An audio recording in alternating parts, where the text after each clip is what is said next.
segla kana studio kono amanga invité fla les deux directeurs de publication Mouye Badou ani Sissoko Isufa ambu foko sebe unana nga wili la monche ka faso de imala sisa ani Adama Diongo de Benyoron Bolo na les collectif des jeunes du pays Dogon na le luka présent Adama Diongo ni kono ko chamanchela kwani a insécurité ko ay kelem kala amadugo mo sila ni ta chien folo yanga studio kan aya wele kana parce que ambeka mais mo chama armée monte en puissance ça monte en puissance mais est-ce que chamanchela la kana ani basigi nana parce que aya ka fo semaine mutemena Adama Diongo aya ka fo muye camion temps ani kononton o jenna a perti abeta milliards la ne ataka laje est-ce que si c'est un centre qu'on a na muye chamanchela na fola ko alakana ko abe tuwa jume Adama Diongo ni watina ama fo ko barkada ka wari mondo renouveau barakela belejeli CDR mamu belejeli en fleba ko na la me ko ko belejeli monsieur na ay occasion bien de venir ouais donc merci beaucoup centre problème c'est compliqué très très compliqué. Parce que c'est compliqué à Nyaramlendo. Oui. Parce que faut qu'on a comment bobananga. D'accord, voilà. Il me semble que vous libérez beaucoup. Bobananga pèse avec aïe la programme. C'est vrai. Donc à Nyaramlendo, il a faut dongo ati donc kenembo anga doso nyembo pas. Centre qu'on nous au surtout le bail. À bora ka kuma do fo. Ako kele mi dona mali kono ka santana da make. Ko kele a sera ka sinzin ka se degré mina ko tlikelen trifla kessir pese ka o sama ka bo enko donc ni dawma iba yi ka fo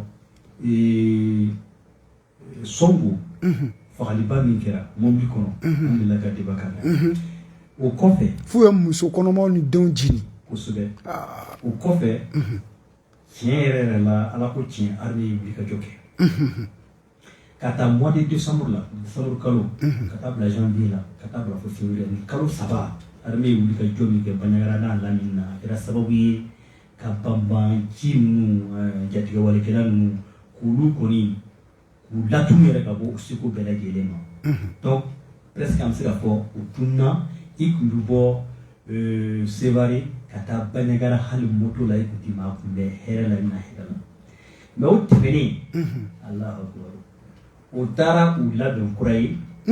Oui, parce que où y a yé ka fo au luka tatuko luka ketuko au kalana armée fait là-bas.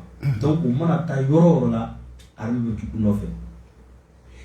Au luka mais la groupe mina on nous dabla. Au kutu tara yoro dola ka les doutes les woro kalo kele nge yoro mina au nous dabla. Donc où y a que groupe fitini fitini ibe matan yambi ibe matan du yambi ibe ma yambi donc au cas stratégie fallait qu'au cas tableau fallait qu'à béni armée ka joy ni jet mine ke wéré de kera problème yi don parce que à l'avant kera ou nana do corona de la nyarami population ka sabu ke tiere la yoro do bi ou segem boloma akuru ka jabu ya yi ou tegeti terrorisme donc pour ka zone na amena armée titayi do ta zone kono donc dugu jewoje terrorisme bi kasara do la suma donc alaba na ko lutege bi donc aux zones nous konana terrorisme aussi ça non comme yayi ka ko armée bula ko luko donc yere gala ka do population donc were de ka bara kele ma yere ko sebe ni wati na mi yere ka armée diku ko sebe bara la tere ka windi parce que ma pas du kono kitna don joy imana ta imana mo ko mesa la ita don joy donc bara a nyesroli aka kele ko sube ni yo de la de wodi la nyona faut attaquer jaraso attacking donc jaraso attacking on a ni sira na yo de fait donc touré kayela la ko bibina centre konana attaque contre ka tukutuku ɲɔgɔn nɔfɛ i n'a fɔ kɔrɔlen cogo min na mais tubabu b'a fɔ min ma ko calme trompeur o de bɛ yen c'est à dire que i bɛ basigi mun bɛ mɔgɔ tromper i b'a ye ko basigi bɛ yen ka sɔrɔ nka a daga wuli jukɔrɔ donc terroriste ka emprise c'est-à-dire u ka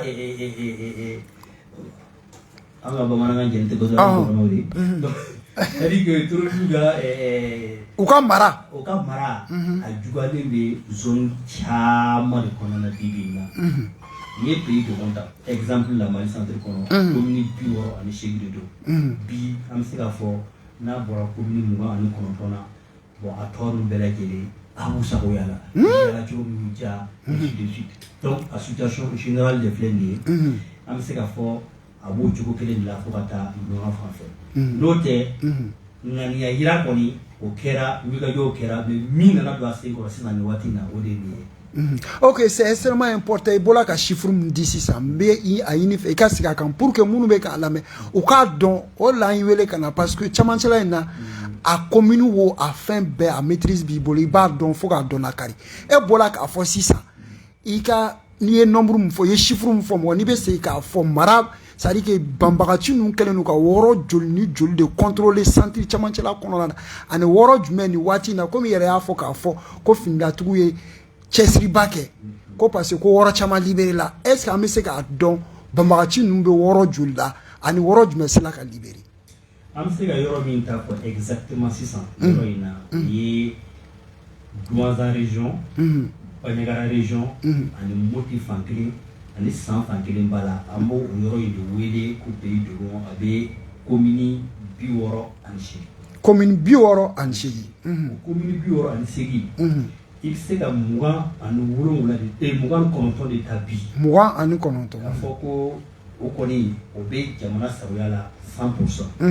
O fana an bɛ se k'a fɔ n'a bɔra duguba ninnu bɛ yen i n'a fɔ Banyagara, Sevare, Mopti ninnu a tɔ dugumisɛnnin tɔ ninnu ala ni donso sababuya k'u fo yan k'u barika da donc a tɔ ninnu jamana sagoya t'a la kosɛbɛ kosɛbɛ parce que tiɲɛ yɛrɛ la hali n'a y'a sɔrɔ ni jatigɛ wale mɔgɔ ninnu tɛ ye kulu u bɛ yala yalali min kɛ tuma o tuma u bɛ dɔw bali ka sɛnɛ kɛ u ka yɔrɔ la u bɛ dɔw bali ka bagan mara u ka yɔrɔ la u bɛ dɔw bali ka yala hali u ka kungo kɔnɔ vraiment u bɛ fɛn caman de kɛ o zone ninnu kɔnɔna na donc a bɛ nin cogo in na n'i y'a jateminɛ ni jatigɛ wale ninnu nin zone in kɔnɔ a kɛra sababu ye ka école min datugu a bɛ taa école 400 ani mugana école kemenan be o de datugulen be ani mo zone na et puis ni ya jeti bene fana o be se ka kɛ école den ba kɛmɛ ani ba binani duuru ɲɔgɔn o de tɛ taa kalan na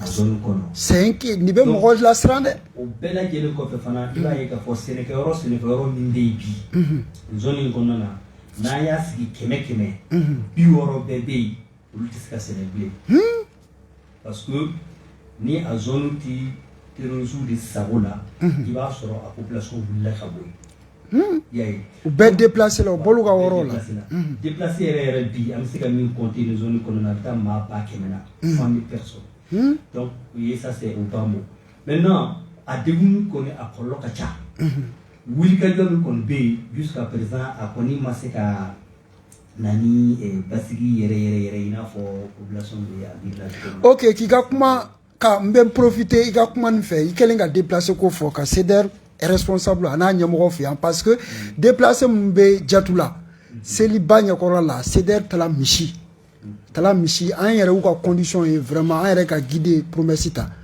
ko n'ala sɔnn'a n'a nana a bɛ taa visite kɛ n'i y'a ye c'est extrêmement très grave déplacer min bɛ yan CDR tala misi faga ka sogo distribuer an bɛ CDR responsable fo la olu caman bɛ o bɔra centre la a caman ye ko dɔw ɲɛfɔ an ɲɛna a ko ni makari ko dɔ dɛ sisan jango e yɛrɛ bolo sisan donc acte mun kɛla camion 19 ala balo b'a kɔnɔ jɛgɛw ka adamaden do ni ka jugu dɛ ka t'o bɛɛ jeni e yɛrɛ bolo sisan an minnu b'a zone na n'i b'a ɲɛmɔgɔ caman dɔn e bolo ni kɔlɔlɔ bɛ se ka ɲɛfɔ ka ban wa non a ko in a kɛra kasara yɛrɛ de ye parce que yɔrɔ in a tun bɛ waati jan bɔ an tun ye kibaruya sɔrɔ k'a fɔ jatigɛ wale mɔgɔ minnu tun bɛ yen o y'a ɲini population fɛ k'u ka taama dabila a zone kɔnɔ bon o fɔlen kuma nana se faamaw ma faamaw ye patrouille organiser k'a lajɛ balo mobile minnu bɛ bɔ Gao ka na Sevare olu sugu bɛ bilasira cogo min na sɔrɔsi dɔw bɛ bila ɲɛfɛ dɔw bɛ bila kɔfɛ k'u escorter ka na u y'o kɛ siɲɛ dama dama na n'i hakili b'a la attaque dɔ nana kɛ Menaka yanfan ninnu na donc état islamique tun ye attaque tugu ɲɔgɔn na ye donc an ka kibaruya labanw y'a jira an na ka fɔ ko effectif tun bɛ ka o tan ka segin kɛ donc tiɲɛ na olu yɛrɛ affecté la ka taa o kɛlɛ ninnu kama donc patrouille kun jɔra escorte kun jɔra escorte jɔlen kɔfɛ n b'a dɔn dɔw de jɔlen mɛnna o ye tile dama dama kɛ jɔli la donc u nana u yɛrɛ ka initiative propre ka fɔ ko bon u bɛna sira tenter ka lajɛ sira tenter ka lajɛ k'a sɔrɔ escorte t'u kɔ escorte tɛ yen oh là là sira tenter ka lajɛ donc u nana bɔ nin jan kan olu ɲininka mɛ ko a ma fɔ ye ko aw kana tɛmɛ nin sira in kan bilen donc kuma tɛ yen o kɔni y'a essayer adamadenya sira la ko u b'u deli ka u ma sɔn o si ma sauveur bɛɛ ji ka bɔ mobili kɔnɔ ka taa n'u ye kɛrɛfɛ k'u jɔ u ka mobili jigin u ɲɛna donc a kɔni a kɛra kasara belebeleba ye mais je pense que an ye kibaruya laban min sɔrɔ kabini o ko in kɛra nin waati in na escorte bɛ ka organiser pour que c'est à dire jɛgɛ mobili ninnu ani sukɔrɔ mobili ninnu ani ɲɔ ni malo mobili ninnu donc olu kɔni olu y'olu kɛ priorité ye ka to olu escorter ka taa ka na Toure ni baara ninnu ɲɔgɔn vraiment a bɛ na ni jigi tigɛ de ye wallahi dɔw bɛ yen u bɛ taa banque la k'a don nin fɛn in na n'a nana n b'a feere ka banque ta sara ayiwa ni n ka tɔnɔ ta dɔw yɛrɛ ta t'o ye dɛ k'e ka wari minɛ ka sama bali ta minɛ ka karisa ta minɛ ka fara fara ɲɔgɔn kan ka taa ni nana n'a ye ni y'a feere ni karisa min ka wari d'a ma n bɛ taa ta donc o ɲɔgɔn caman caman de b'a la ko in kɛra don min na n'i taara Moti sugu la i b'a fɔ banni de kɛla ye an bɛɛ lajɛlen parce que nous commerçants ka jigilatigɛ voilà donc nin n'a ɲɔgɔn ninnu an bɛ se ka min fɔ faamaw ye en réalité u ka furaw kɔni ka ca ça c'est vrai ça quand même c'est u ka furaw ka ca mais furaw n'a caya bɛɛ lajɛlen adamadenw ka balo bɛ na ni sira min ye bon u k'a lajɛ ka o kɔni k'o fana bila priorité ka priorité kɔnɔ dɔw bɔra ka tableau la sisan k'a fɔ ko kɔngɔ ko o tɛ kɔnɔni kɛ ayi parce que ni mobili et puis kɔngɔtɔ marifatɔ lajɔ dɛ mobili ninnu filɛ ka na a bɛɛ balo de tun b'a kɔnɔ ni fɛn wɛrɛ tun b'a kɔnɔ an tun bɛ se ka lajɛ a la kosɛbɛ mais baloko in o ka gɛlɛn kosɛbɛ k'a sabu kɛ nin zone yɛrɛ kɔnɔna na n y'a san 4 ye mɔgɔ ma se ka sɛnɛ kɛ a sɛnɛkɛcogo ɲuman na ka ɲa i bɛ dugu min ta centre kɔnɔ bi k'u ka sɛnɛkɛyɔrɔ bɛ se ka bɔ 1 kilomètre ka tɛmɛ ka taa 2-3 la a ka dɔgɔ parce que toujours u ka se bi dugu o dugu la u kɛlen bɛ ka sɛnɛkɛyɔrɔ de limite d'a ma aw tɛ tɛmɛ nin yɔrɔ in kan a yɔrɔ parce que u b'a fɛ olu b'o kɛ de k'u yɛrɛ de lakana quoi parce que ni aw ye yɔrɔ sɛnɛ ka taa yɔrɔ bɛna kɛ kɛnɛjɛ ye ni mɔgɔ nana jɔ dɔrɔn i bɛ se k'olu ye ten olu t'o fɛ u b'a fɛ ni samiya donna sisan tuuni min bɛ wuli dugu ni olu ka daga yɔrɔ ninnu cɛ o bɛ kɛ olu ma dogo yɔrɔ ye tu vois donc olu fana ka stratégie o cogo la donc o de kɛra sababu ye dugu caman bɛ yen u kan ka sɛnɛ hakɛ min kɛ o ma se k'olu kɛ donc a nana ni baloko kɛlɛ ye mɔgɔw débrouillé mɔgɔw parents bɛ western ninnu ni orange money ninnu ciciw ma o de fara fara ɲɔgɔn kan k'a di commerçant fana ma olu fana bɛ taa balow ta ka na donc u yɛrɛ débrouillé ten olu de taara sisi fɛ tan. ok n bɛ question kelen posi kunna sisan ka kuma di sama bali ma ni question b'a bolo ka posi an ye k'a fɔ n delila k'i invité an y'i invité ni plateau kelen kan tellement k'i bɛ zone dɔn i ko i ye zone dɔw fɔ yan k'i bɛ ko n'armée ti zone dɔn k'i bɛ yɔrɔ dɔw f'u ɲɛna ko yɔrɔ façon yɔrɔ 3 bɛ yen c'est extrêmement important comme pankuru nana sisan kunu an 12 bɛɛ nana pankuru nana an kɔntannen don e ko e bɛ yɔrɔ dama dama ni 3 fɔ u ɲɛna zone in kɔnɔ ko n'u y'o yɔrɔ dasi ni pankuru ko kɛlɛ ko ni k'a bɛ caman bɔ a la est ce que i bɛ se ka sigi k'o zone 3 fɔ pour que autorités bɛ k'an lamɛn u ka se k'a yɔrɔ dɔn au moins pankuru bɛ yen sisan kɔni u ka se ka taa gosili kɛ pour que au moins lakana ani basigi bɛ se ka na nin yɔrɔ ninnu na cogoya min na. mais centre ta bi spécialement armée élément bɛɛ bɛ yɔrɔ min ko fɔ Uba orodo. Non, c'est-à-dire que amu hakili jigala. Oh, akilaji. Akilaji gala. Uba orodo parce que ala ga émission ko fait anu yisgi. Singa fois chawaka boka. Vraiment aga émission c'est très important parce que chaque fois mana ko fait amba et fait bien voilà. Donc bangame et ça c'est très important et puis félicitations à vous. Agui ni barami kera bara na fa balade. Chaque fois n'ambora ya chambé. Et ça c'est important. Et il y a maladi le sud africa bara do de guerre. On va faire la bonne Mauritanie. Kana teme Ségou région fait. Kana teme Moti région fait. Kana teme Burkina Faso fait. Au Niger kasoro au mois de Bouchila. Où va quoi de que? Au sera du Kabo. Maintenant au sera Kabo Mauritanie kana fo kana bla Moti Badala. Donc les solutions seront là. Maintenant, il y a un mot qui badate de 600, quand tu me payes de route, il y a des masques sur la forme. Il y a des formes qui tentent au cas de la zone. Donc, dans la zone, il y a une zone où il sera tiré là. Mais qu'il est chamaké, c'est la masque. Après, on a tenté Fatoma Fanfé. Quand ça, il y a une publication aussi. Oui, j'ai vu sur la page. Maintenant, on a dit que faux tourment, nous avons mis un mot de sang. Il y a des carrefours niveau. On a essayé de couper bon au défait. D'abord, Bagas, qu'on a tiré ça. Donc, nous serons à tirer ça, gendarme quand nous serons au Wikabo. Donc, boulevard Guerra, on a des carrefours là, donc, à tirer. Jusqu'à présent, il sera chi. Maintenant,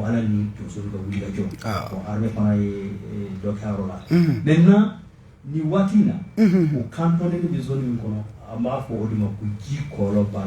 c'est avec commune, c'est la commune de Tingiri.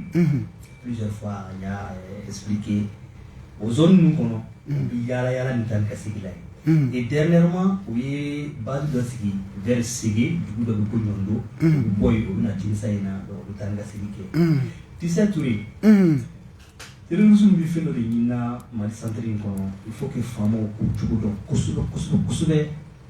Ali c'est dit comme Dieu merci à Dieu sur la soin tu peux péquer au projet qu'on a nos projets n'y a nos boulot il y a que tu auras pour des 52 minutes pour nous bombarder pour nous remettre à la tête je te dis Kata ni binata moti à partir de Soma du Ibi doit qu'il a été dit pour o kuru o bi tɛmɛ ka taa munumunu fo Bandiagara fɛ ka tɛmɛ ka munumunu fo ka taa Hɔnbori fɛ kuru in sanfɛla dogodogo dɔw bɛ yen buwo dɔw bɛ yen depuis temps colon n'i ye tubabu ɲininka o bɛ dɔɔnin f'i ɲɛna o ye sɛgɛn min ye nin zone kɔnɔna na donc terroristes b'a fɛ ka nin bandi kolin de sɔrɔ k'a don a kɔnɔ sisan sisan kɔni bunkɛri sɔrɔla donc la ligne est au dessus ça.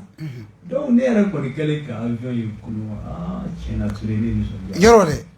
Bari ne b'a fɛ ka ye dans ces 2 jours là. Ou 3 jours qui suivent ou une semaine qui suivent. En réalité que oui nous sommes bɛɛ lajɛlen maîtriser.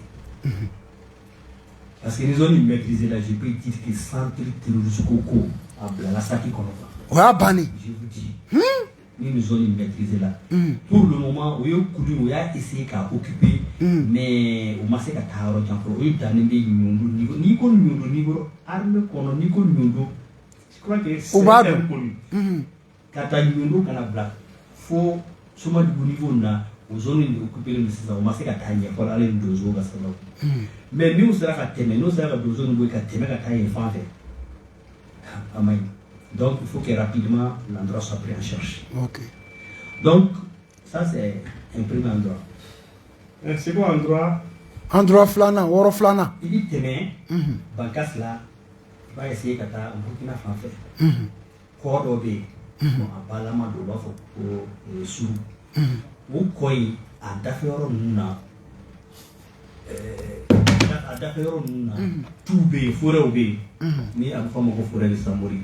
Il y a pas aucun cadavre qui ni ko forêt de Samori donc si nous sommes gars sur la signaux de il y a encore quelqu'un pour forêt de Samori au bas de détail gardima. Là-bas aussi c'est ni Témenaï il comme tu vas vers Burkina, Niger, Gangafani, Kourou, zone kono, forêt d'Obé, kono. Il veut continuer au forêt, il essaie de mener Katafou, Niger, au Tilaberi, dans la région de Tilaberi au Niger, Kassolema de Dougoula, qui est pas du tout. Et c'est la zone dans laquelle le Mali et le Burkina se sont affrontés parce que la zone Ingo c'est très très riche, la bande d'Agachère, jusqu'à présent à bande Mimbe, il y a eu de faux hier. Donc, pratiquement, je crois que Femi Tole Maïbi, il faut que les zones nous garantissent. Les zones nous je pense que. Vraiment, question qui me tient à cœur depuis Iboraya. Mba ñini ki ila soro akara plateau wéro yi et me fait une question qui l'indi ñini ngalika ila parce que ay ni mo mo fo ñena ay ko fe centre koni ma yoro wéro fodé mba do été spécialité fana lakanana mais centre a dugu a sigitugo a bosra o kono o maîtriser bi bolo maintenant an avion soro kele ke mena dugumataw ala do armée ko datna do ola et puis à chaque fois armée qui communiquer dire pas fait on va faire quoi avec des renseignements précis souvent on va faire quoi on va ta offensive là kata terrorisme ni ou daka yoro là maintenant avion sur là maintenant on m'a en boulot et à dogunité ka fa anga tchew aujourd'hui moralement ça va RB mundi recommandé ni boulot no okera terrorisme kere ay na ma bampew on yere mago be mina mali kono sebaya la no be saka so armée yere kanka ite stratégie militaire donc certes mais il ka donner fitini mbila centre yere ngo kibora la e bulu ni e ke président il ba foko ibo ordre du duma ko ke centre kono de ni ko de masata si kuba il ka opération de diriger par rapport au centre il fait folo pendant 5 ans groupe d'autodéfense de ODP ni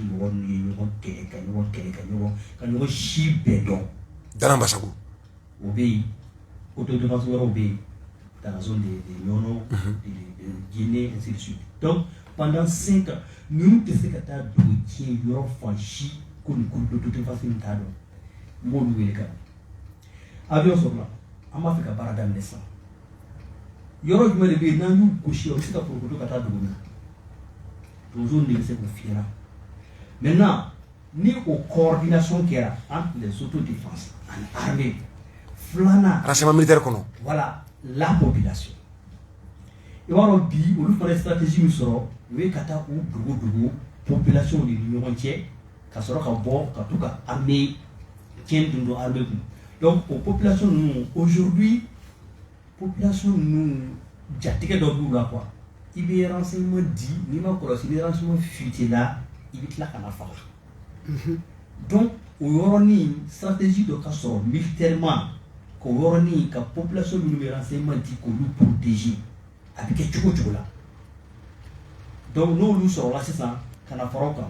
Je pense que ni paradam no ko fe ani o ka dagaro numbe ni o ka pro logistique nous ka nyamo o bitara da no entraînement ka ro no be ni arme ka no goron be do no be ko sur la faranka. Je pense que aujourd'hui on s'est fait alhamdulillah. Mo terrorisme entraînement guerre an ye u ka kan duuru de identifier o bɛ entraînement kɛ yɔrɔ min na wa a kan kelen kelen entraînement min kɛ fa spécial kan do dɛ o bɛ entraînement kɛ kosɛbɛ. donc pankuru bɛ se ka taa bin ama ni kibaruya di ɲɛmɔgɔ armée ɲɛmɔgɔw ma donc mɔgɔ bɛ se k'i jigi da ko tile 2 nan ninnu yɔrɔ bɛ se ka gosi. ah non avion sɔrɔlen kɔni an kɔni jigi dalen b'a kan dɛ ka fɔ tile 2 nan kɔni an kan ka kibaruya dɔ mɛn min vraiment a b'an hakili sigi kosɛbɛ. Maganisi bɛ k'an kɔri kuma kuncɛ kuma na i bɛ se ka mun fɔ jama ye.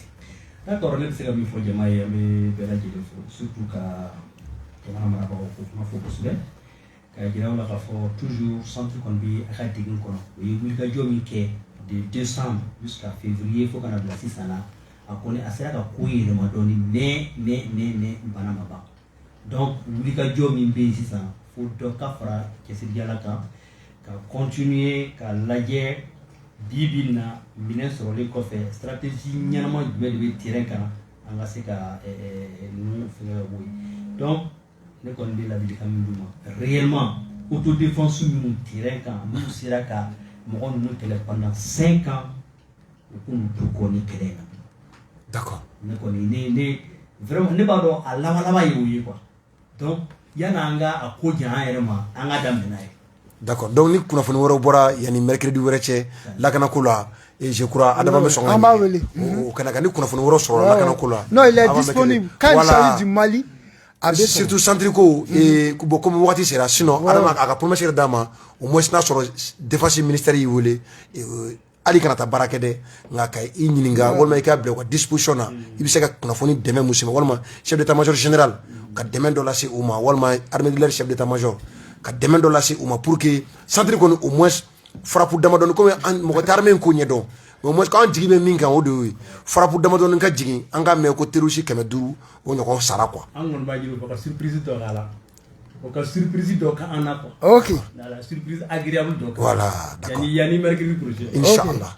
An bɛ sira fankelen di Jango ma pour que a ka se ka fankelen ta ka na ka bɛɛ lajɛlen fo Ala ka jamana lakana. Macky Sall ka pullover don ka écouteur don ni y'a bɔtɔ kɛ ni RCL ye. Ni Ala sɔnna aw ni anw an bɛ ɲɔgɔn sɔrɔ yan mercredi wɛrɛ an bɛ segin ka mɔgɔw hakili jigin mun ye Mohamed Isu Bacili Rasbat a bɛ tagamala tournée démocrate tournée mun n'a bɛ ka kɛ disons Europe dugukolo olu sanfɛ ka taa kun cɛ États-Unis n'o ye USA o jamana yɛrɛ o kɔnɔna ye n y'a ɲini a ka na jɔyɔrɔ fitinin min bɛ anw na ale bɛ jɔyɔrɔba mun ta les grands dossiers chaque mercredi jɔyɔrɔ fitinin b'an na an b'o kɛ k'a dafa an bɛ ɲɔgɔn sɔrɔ yan ni Ala sɔnna mercredi wɛrɛ salamu na wadada aluta continue